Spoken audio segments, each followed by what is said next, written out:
明了好几遍，找到的刻录笔记相似度最高也只有72%左右。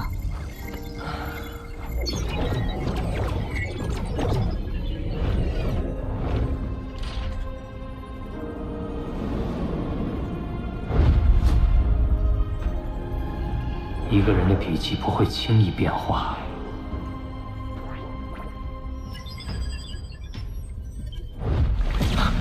我明白了，笔画的微妙变化是在体现他对混沌杯感悟的加深。从他最后的刻录文字与图画两相对照可见，画中每颗雨滴所蕴含的意境，都被炼洛通过笔画表达出来了。如果说九羽混沌杯是在阐述本源法则，那么文字刻录就是在解释如何应用。他并非轻狂自我，他是在用自己的方式指引后人。我要抓紧时间领悟。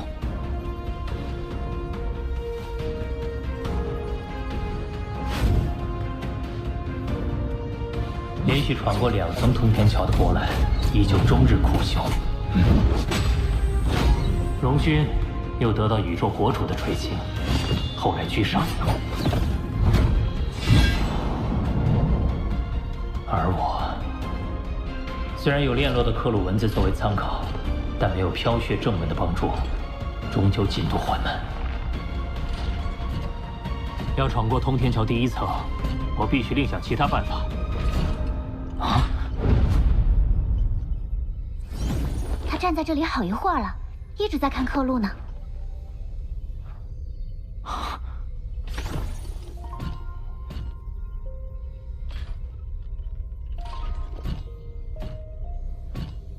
波兰，你也是来参悟的？不，炼洛的心得体悟不适用于我，这是3000年来一心潜修的沉着心性，值得一学。虽然他有着天才战总排名第1的头衔，3000年来也不乏被赶超、被轻视的经历。为了不落于人后，他恐怕体会了不少艰辛。体会艰辛，体会艰辛毋庸置疑，但他的出发点未必是与他人比较。我想，炼洛不是为了外部评价而改变行动的人。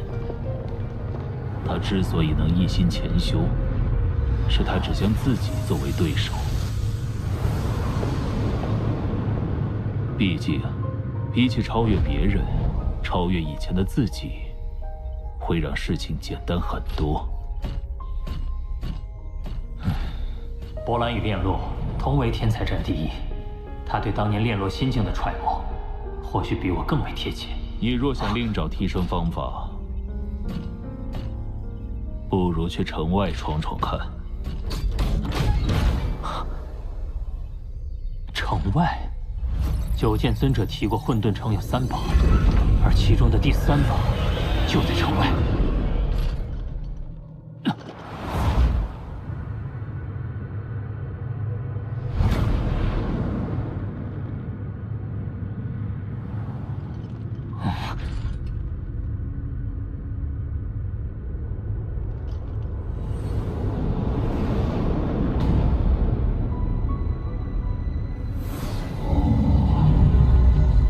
兽，宇宙在初始状态时孕育出的奇异生物，将其核心吸入体内，有助于加快本源法则的领悟，故而又名混沌城第3宝。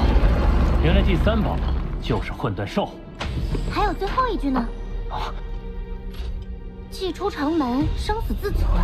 哎，这有生命危险。嘶吼声，好强的穿透力！好像是附近星球传来的，宇宙里也能传声？不对，这嘶吼声直击灵魂。能发出这等嘶吼的生物，实力绝不简单。难道？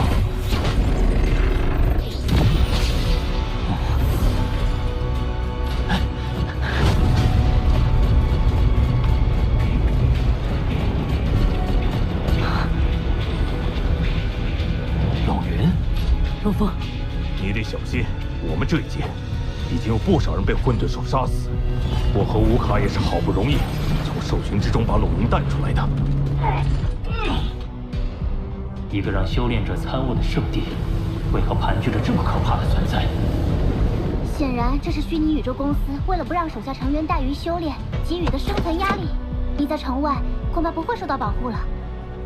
龙云身受重伤，那我如果只身冒险，恐怕也……比起超越别人，超越以前的自己，会让事情简单很多。陆枫，外面危险，你先等我们。不了，我一个人去。陆枫，陆枫！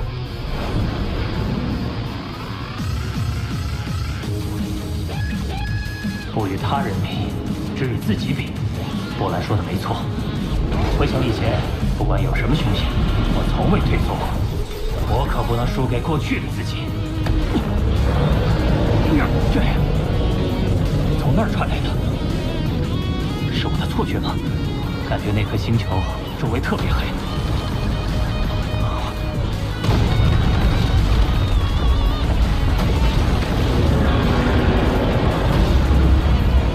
混沌兽。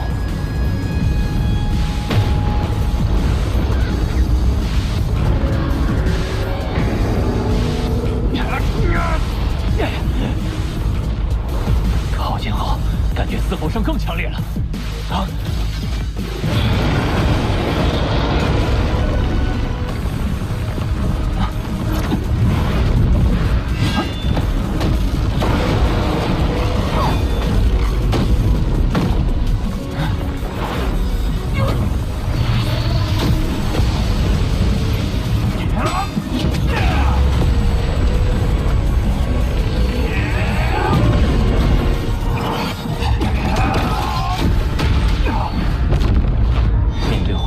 坚硬身躯，此天使收效甚微，甚至还会被抓住破绽，威胁性命。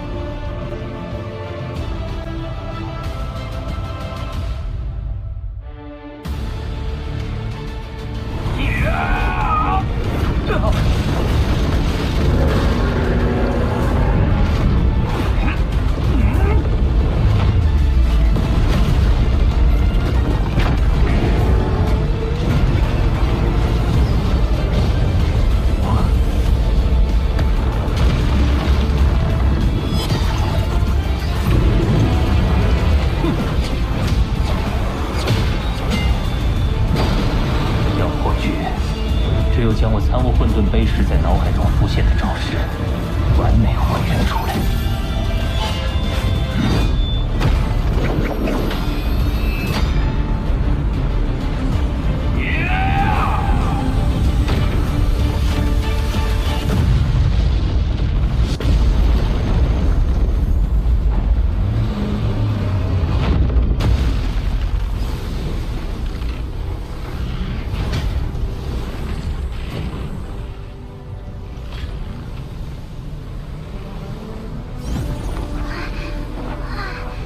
这就是混沌兽的核心了。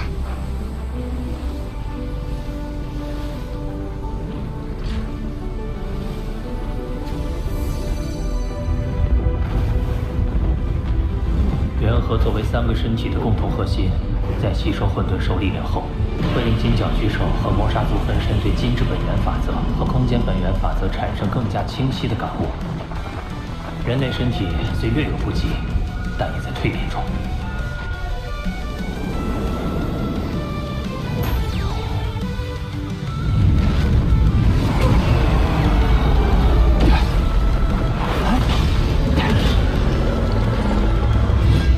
要独自面对混沌兽群，难怪众多天才会折戟于此。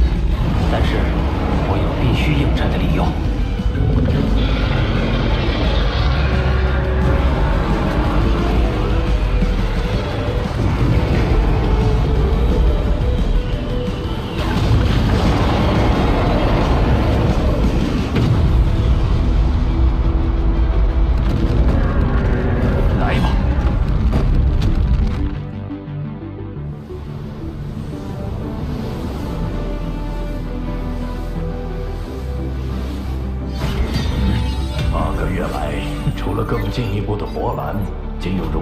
加莱西闯过第一层，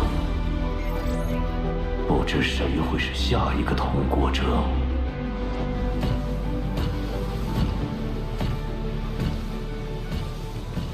你终于来了。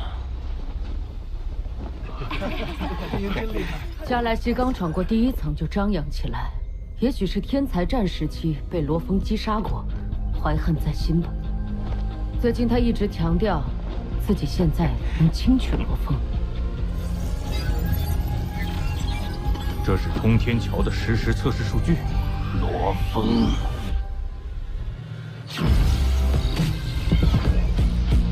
剑神兵第3重，天剑式。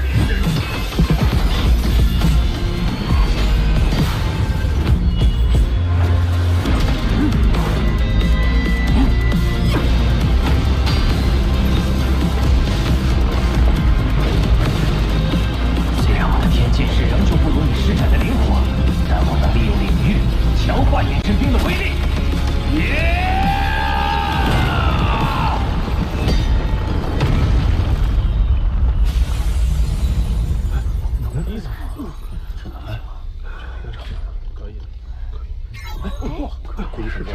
罗峰闯过第一层了。加莱西，你现在还觉得能轻取罗峰吗？既然我能先他一步通过第1层，那第2层也会如此。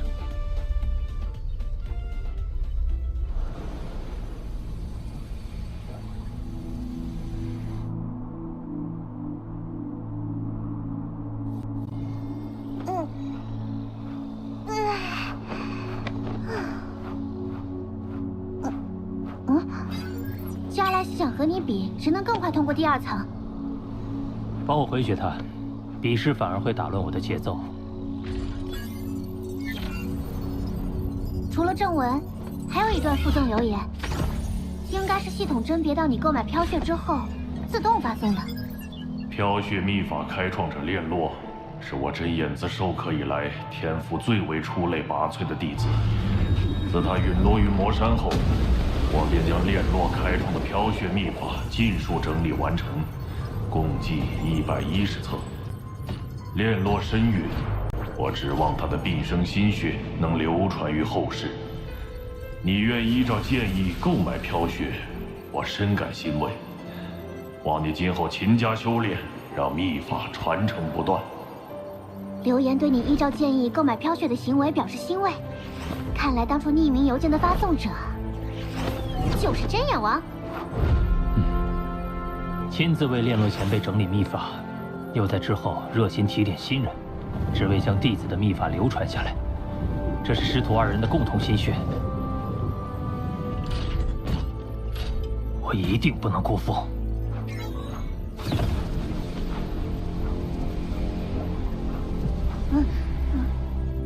在飘血的帮助下，我对第1幅图的理解更深了一层。看似复杂的电脑编码，究其本质，也就是2进制代码。同理，宇宙本源法则在飘血的剖析下，分解出了108种玄妙。它就像是108进制代码，是构成本源法则的根本。我与分身同时参悟，提升会加快，但总体进度仍旧缓慢。歇歇吧，要无头胎至少要千百年。重组母巢不知何时会苏醒，我能做的只有不断参悟。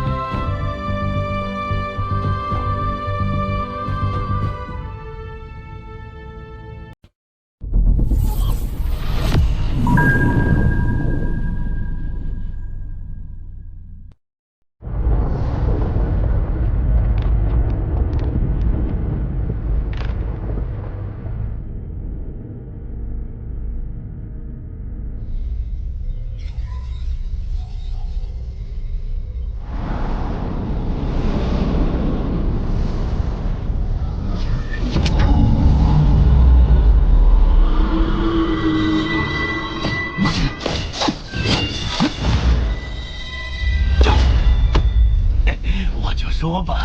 最近有见过罗峰吗？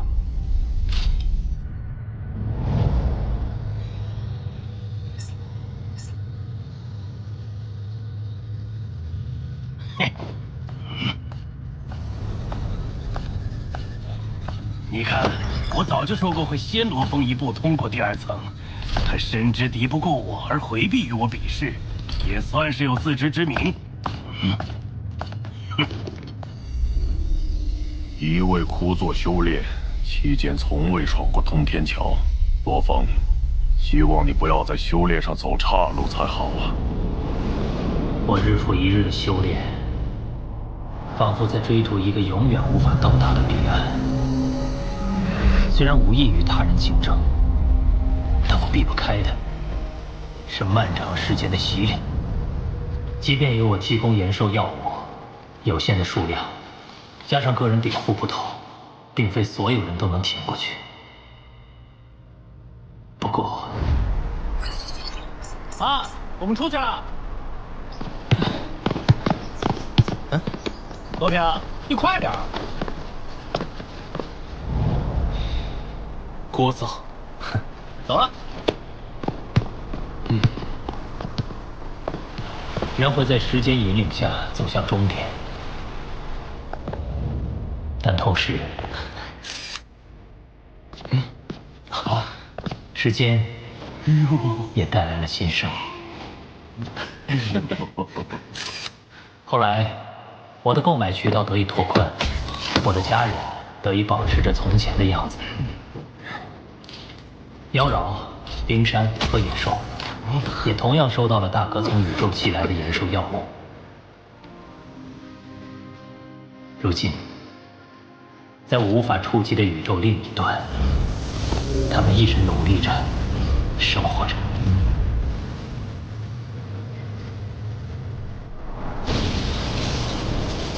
2084年1月，在二哥和阿华的努力下，冲突母巢防御计划开始正式推进。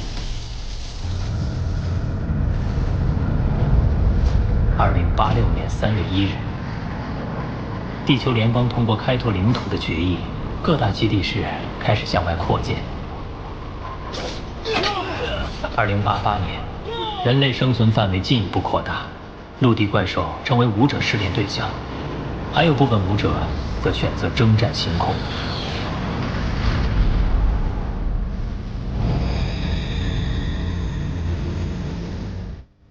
2089年初，婷婷开始协助徐新处理公司事务，而小海性格随我，不安分，已经在闯荡宇宙了。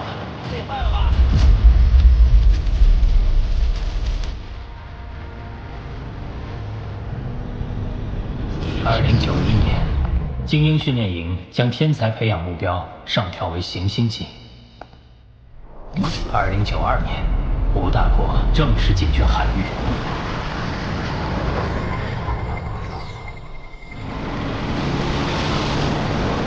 2099年，火星改造计划启动。石江、赵若，还有妖娆亲卫，将成为火星的第一批移民。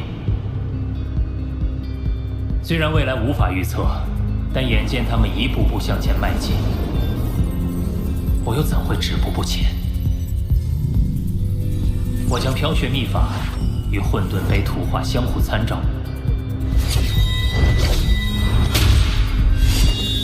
经过多年沉淀，无论是对本源法则的领悟，还是招式的运用，我都有了长足进步。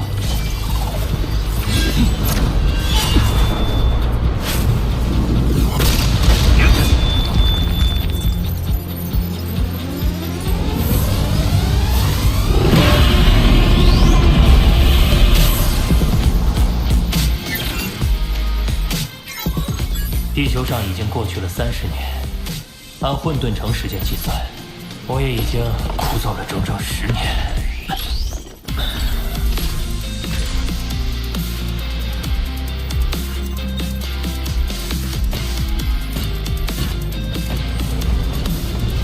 在你闭关之后，我们几个排前10的，还有加莱西，都闯过了通天桥第2层，而你在10年以来完全销声匿迹，所以很多人在质疑你的实力。哼，你不质疑吗？我不质疑啊。我相信，为了族群命运而努力的人，是不会轻言放弃的。毕竟我也是为了族群在奋斗啊。我家那老爹呀，严格的要死，整天就知道逼我修炼，还学什么皇族礼仪。哎，这比修炼还要我命。哎，我的实力是高是低，很快就能揭晓。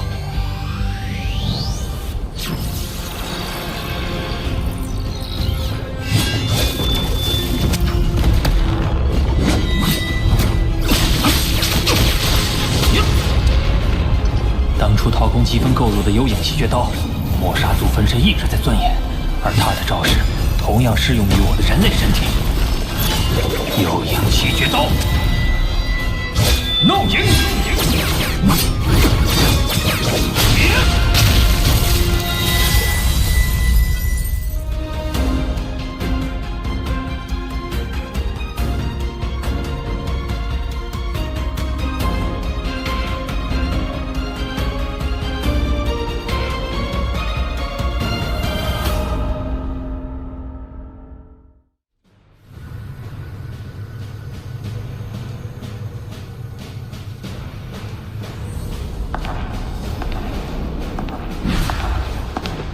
新人的考察工作要告一段落了，博兰和荣军的表现都很亮眼。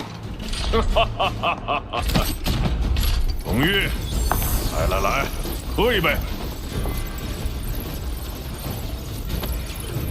不喝了，我还有公事呢。跟你喝起来，我哪还走得了啊？那我自己喝。你看好的罗峰都落在后面了，我向九剑尊者报告的时候，可不好解释啊。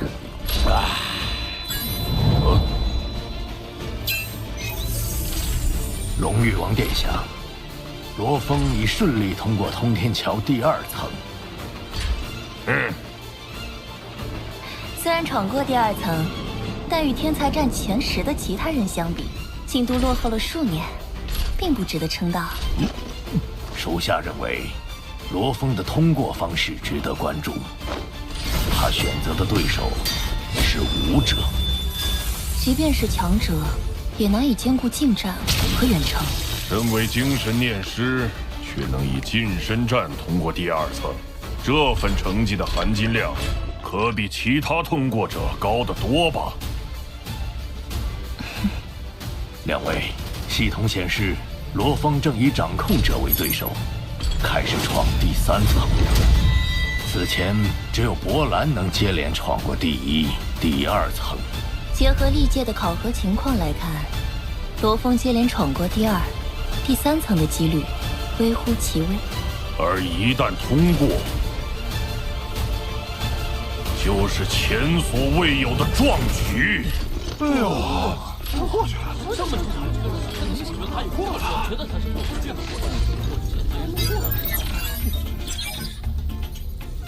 罗峰通过第2层后，又再闯第3层，看来他静坐10年是在悄悄下功夫呢。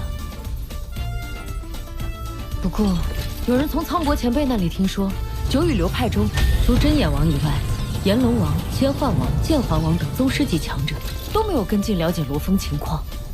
难道他们并不看好这次的结果？因为罗峰居然在这闯第3层，他又没有机会和崇拜了。我觉得罗峰相当有机会闯这一层，真厉害。罗峰整整10年都停留在第1层，一转眼就要冲击第3层了。常年停留在第1层，不正代表着他进展缓慢？怎么可能会闯过？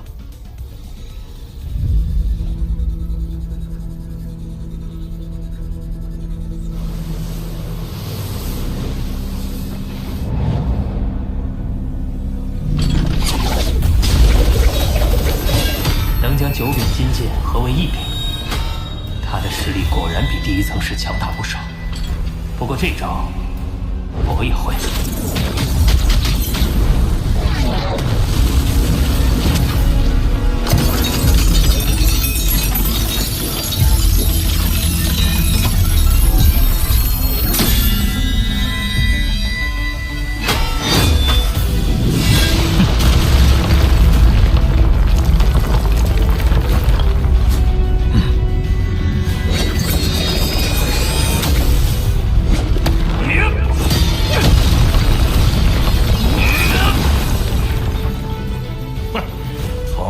3层意味着追平博兰，罗峰他根本做不到这个程度。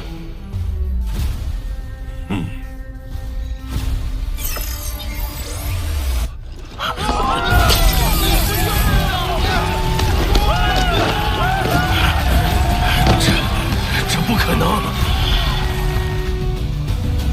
罗峰，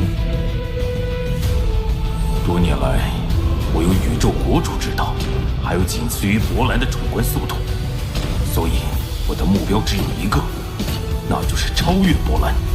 从来没有设想过被其他人超越的可能，这是一次惊喜。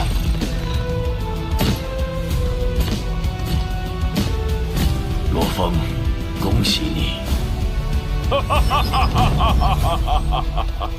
就连炎龙他们也按捺不住，开始向我打听罗峰的情况。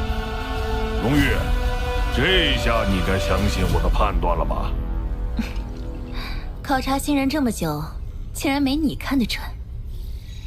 放心吧，今日之事，我会将最新的结论报给九剑尊者。本届天才中，罗峰在通天桥的成绩与博兰比肩，并列第1。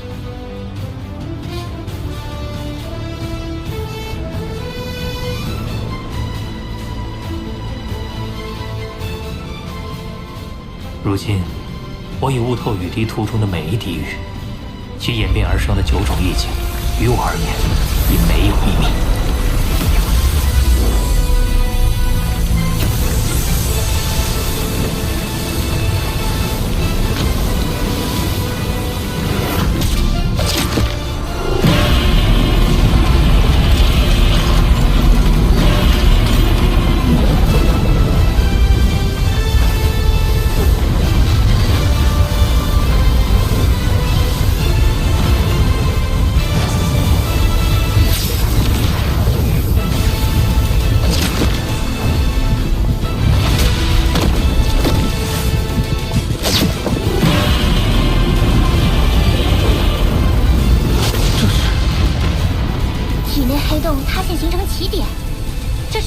世界突破至域主级的标志。随着等级的提升，起点内部未来能孕育出一个可让他人在其中生存的世界。金角巨兽和魔杀族分身也都突破到了域主级。先前是体内世界的等级限制了分身成长，如今限制终于解除。你现在的实力虽然还比不上域主级高阶的明玉，但足以碾压当初威胁地球的诺兰山。10年间，因地球人身体一直枯坐参悟空间法则，导致其等级还停留在宇宙级1阶。日后我得抓紧修炼，让人类身体等级赶上其他分身，并早日达到界主级。不过现在有更重要的事等着我。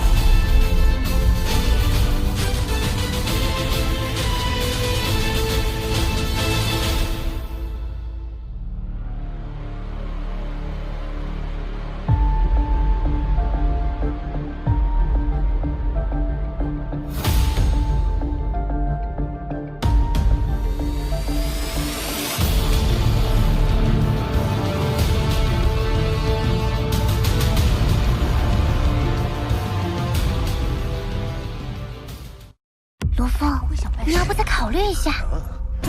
我也想为地球的发展尽自己的一份力量。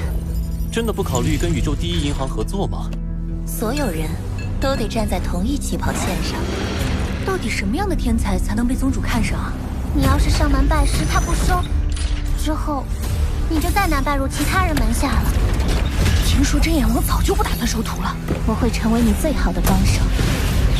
弟子罗峰，恳请老师收弟子为徒。